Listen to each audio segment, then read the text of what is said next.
সবচেয়ে ভয়ঙ্কর বিষয় হচ্ছে মানুষ খাদ্যের সাথে বিষ গ্রহণ করতেছে ঠিক এই মুহূর্তে আপনি যখন ভিডিওটা দেখছেন তখন মানে আপনি এই মুহূর্ত পর্যন্ত আপনি খাদ্যের সাথে যে কতগুলো বিষ খেয়েছেন আপনি নিজেও জানেন না, কিন্তু যে বিষগুলো আপনি খেয়েছেন এই বিষগুলো আপনাকে একেবারে গলা টিপে মেরে ফেলে না, এই বিষগুলো আপনাকে ধুকে ধুকে মারে।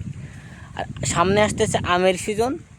এই আমের সিজনে আপনি বিষমুক্ত আম কীভাবে খাবেন, আপনার আমের সাথে যেন কোনো বিষ না থাকে, আপনার সন্তানরা যেন কোনো বিষযুক্ত আম না খায়।